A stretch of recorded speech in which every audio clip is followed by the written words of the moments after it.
Përshëndetje nderuar miq, ja ku jemi sërish në emisionin tonë Realitete Ekonomike. Kemi nderin të jemi të mikpritur në mjediset e punës të zotit Besnik Vathi, antar i kryesisë së shoqatës së operatorëve turistik të Shqipërisë. Zoti Vathi, përshëndetje dhe faleminderit që na mikpritet. Faleminderit dhe ju për ardhen.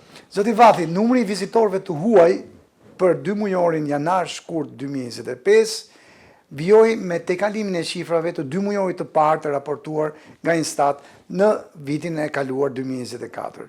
Në gjykimin tuaj, ky numër më i madh vizitorësh të huaj nënkupton që ne kemi të rritur vëllimin e aktivitetit turistik në vendin tonë? Natyrshëm që rritje ka nga vit në vit. Dhe kjo po ndjehet pasi edhe numri i fluturimeve është shtuar, numri i kompanive që fluturojnë nga Tirana është shtuar, dhe natyrshëm që janë shtuar hyrjet në kufi, dhe bashkë me të janë shtuar dhe ardhja e turizmeve të huaj në Shqipëri. Është për të kënaqur nga këto shifra, nga këto ndryshime pozitive, për të përshëndetur. Unë gjithnjë kam ngulur këmbë dhe ngul që duhet kaluar shumë shpejt në raportime të turizmëve të huaj dhe të shkëputemi nga shifra të hyrjeve në kufi, pasi nuk përfaqëson as pak rritjen reale apo analizat reale për hyrjen e turizmëve në Shqipëri. Banka e Shqipërisë publikoi ditët e fundit shifrat e të ardhurave nga sektori i turizmit për vitin e kaluar. Në gjykimin e saj janë në nivelin më të lartë të viteve të fundit, jep disa të ardhura, jep 1.9 miliard euro nga turizmi për vitin 2021, pastaj janë në rritje të vazhdueshme për të ardhur në 4.1 miliard për vitin 2023 dhe në 5 miliard euro, ose rreth 1/5 e prodhimit tonë kombëtar, që është 23-24 milion euro për vitin e kaluar. Ju si e gjykoni, është rritur në rëndësi dhe në peshë në prodhimin tonë kombëtar, në gjithë aktivitetin ekonomik të vendit, industria e turizmit? Shiko, unë kam të vështirë në 2 aspekte. Së pari, të vend dyshim të dhëna nga Banka Kombëtare e Shqipërisë, pasi është një institucion realisht serioz, prestigjioz, por nga ana tjetër e kam shumë të vështirë që të pranoj që në Shqipëri vetëm nga turizmi mund të kenë hyrë 5 miliard euro.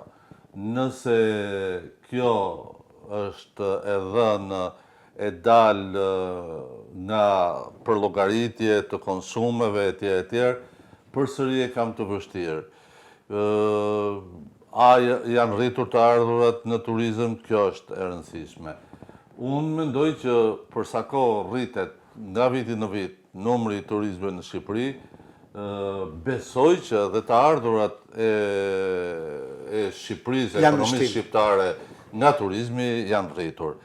Pastaj janë 5 miliarda, janë 2, janë 1, nuk marr përsi për t'i kundërshtoj, por nuk dua t'i besoj për sa kohë kam parasysh se çfarë rezultatesh ka dhe sa është numri i hyrjeve në Shqipëri, apo edhe i turizmit në Shqipëri. Ndërkohë, Banka Qendrore, zoti Vathi, baton edhe shifrat në llogaritjet e saj të shpenzimeve të shqiptarëve për turizëm jashtë vendit, jo vetëm për turizëm, kemi dhe aktivitete për biznes që ata udhtojnë, apo për qëllime shkollimi që janë një pjesë e të rive tanë. Në gjykimin tuaj, kanë ardhur dhe këto të ardhura, edhe të ardhurat për turizmin inbound, që quhet turizmin brenda vendit, dhe outbound, në rritje dhe do të ketë të njëjtën tendencë edhe ky vit? Besoj që janë rritur shpenzimet e shqiptarëve që shkojnë jashtë vendit, për çfarë dolli qëllimi, për sa kohë është shtuar trafiku, është rritur më shumë mundësia dhe janë ofruar më shumë mundësi për të fluturuar në shumë destinacione, natyrshëm që këto shpenzime do jenë rritur dhe besoj që edhe këtë vit do shkoj me rritje. Kjo ndjehet qoftë në atë që ne shohim për ditë në lëvizjen më të madhe të shqiptarëve jashtë vendit për arsye të ndryshme, duke përfshirë këtu edhe lëvizjen për arsye turizmi. Në gjykimin tuaj, a ishte e suksesshme këtë vit pjesëmarrja e Shqipërisë në panairin më të madh të turizmit botëror, atë të ITP Berlin, në ditët e para të marsit 2025? Unë mendoj që ishte një ndër veprimtarit apo aksionet promovuese më të mira që ka bërë ndonjë qeveri shqiptare ndonjëherë. E them këtë pasi pjesëmarrja në panairin e Berlinit si më saktë sponsor general e paguar për të promovuar Shqipërinë është pjesëmarrje e veçantë që nuk mund të bëhet çdo vit, po është pjesëmarrje që nuk i jep rezultatet ndoshta brenda një viti, por i jep rezultatet për një sër 3 vjet, 4 vjet, Në periudhë, për një afat më të gjatë, plus që duhet të theksojmë që jo vetëm panairi i Berlinit është panairi më i madh i turizmit në botë, që mbledh vendimmarrës në fushën në industrinë e turizmit nga e gjithë bota dhe pjesëmarrje në këtë formë natyrshëm që çon Shqipërinë në fokus të vendimmarrjeve të mëdha të cilat do ta kthejnë dhe mund ta kthejnë atë faqe të turizmit shqiptar nga një fazë ku Shqipëria u fut në tregun e turizmit botëror, në një fazë ku Shqipëria ofron produkte tërheqëse për turistin botëror. Ju, zoti Vati, pyetja e fundit për bisedën tonë sot, keni kërkuar gjithnjë, madje mund t'i quajmë edhe nëse na e lejoni kampion të pjesëmarrjes sa më të shumtë të vendit tonë, të strukturave tona publike, së bashku me ato të private në panairet ndërkombëtare. Në radhë parë në rajon, por edhe në Evropë edhe më gjerë. Ne vit shkuam në panairin e Madridit në janar 2025, tani në mars ishte ai i Berlinit, po pse kaq pak dhe pse nuk duhet të marrin pjesë në sa më shumë panaire gjatë vitit, të mos harrojmë panairin në Prishtinë, panairet në vendet të përrethmesh? Shiko, pjesëmarrja në panaire nuk është veprimtari që duhet apo s'duhet. Është një veprimtari e domosdoshme dhe numri i panaireve nuk mund të jetë i përcaktuar të marrin pjesë në 1, 2, 20 apo 30. Një vend që kërkon dhe ka si strategji zhvillimin e turizmit, sjelljen dhe rritjen e të ardhurat të ekonomisë nga turizmi, pjesëmarrjen në panaire e zgjedh duke zbatuar ato politika tërheqëse në ato panaire ku tërheqja do të jetë më efektive për vetë produktin turistik që ka Shqipëria. Ne nuk marrim pjesë në panairin numër 2 në botë apo numër 1 për anglishtfolës në Londër. Është panairi i dytë më i madh në botë dhe i pari më i madh në botë për vendet anglishtfolës. Ne nuk marrim pjesë në asnjë panair në Azi. Ne nuk marrim pjesë, nuk po them në Amerikën Latine, po në lindjen e mesme, në Dubai. Ne nuk marrim pjesë as në panairet e vendeve skandinave, nuk marrim pjesë në panairet të vendeve të veçanta dhe kemi caktuar vetëm 2 vende. Është ulur mjaft ndjeshëm pjesëmarrja, nëse Shqipëria ka marrë pjesë në 2018-19 deri në 25 panaire dhe ka bërë shumë mirë, janë investimet e atyre viteve që kanë sjell fytyrën e re të turizmit shqiptar Dhe tani kemi pritur që të na vetë reklamojnë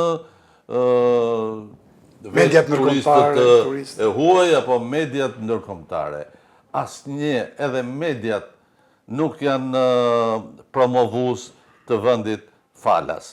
Nuk janë promovues që nuk do kërkonin duke paguar, do ta organizosh dhe do ta dërgosh në ato synime që ti kërkon të arrish. Ta lësh në dorë të tyre, natyrshëm që do promovojnë çmimin e ulët të byrekut, plazhin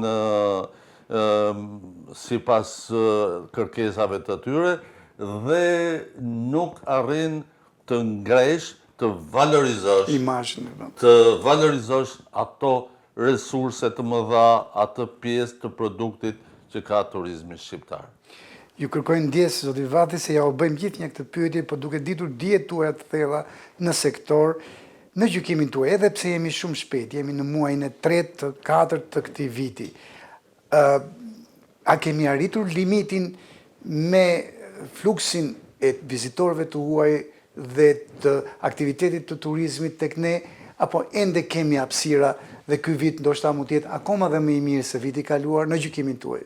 Shiko, kur flitet shpesh dhe nuk rikonsiderohen shifrat e mëdha, të duket sikur Shqipëria ka mbritur atë mbingopjen dhe do na duhet madje të presim edhe protesta për atë që quhet overtourism.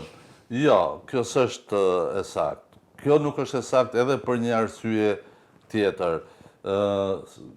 Janë analizuar në muajin e fundit realizimi a raportimi i netve turistike apo edhe vetë koeficientët e shfrytëzimit të hoteleve.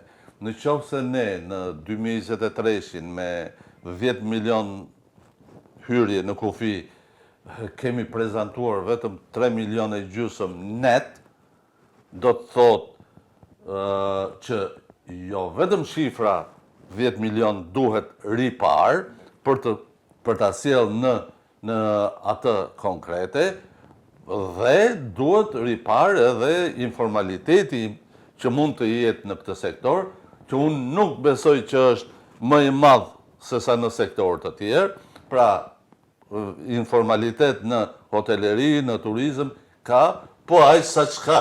Në ndërtim, në çdo sektor tjetër. Dhe e pamundur që ky informalitet në turizëm të jetë 90%. Pra, hapësirë ka nëse zbresim në shifrat reale dhe atëherë do të kuptojmë që vërtet ka hapësirë, po ka hapësirë jo thjesht vetëm duke zgjeruar rritjen e shfrytëzimit të kapaciteteve jashtë periudhës së nxehtë të vitit, por edhe brenda periudhës së nxehtë të vitit ka mundësi shumë më të mëdha duke bërë turizmin sa më të gjerë në të gjithë vendin dhe jo thjesht për atë turizmin e plazheve që Shqipëria ka.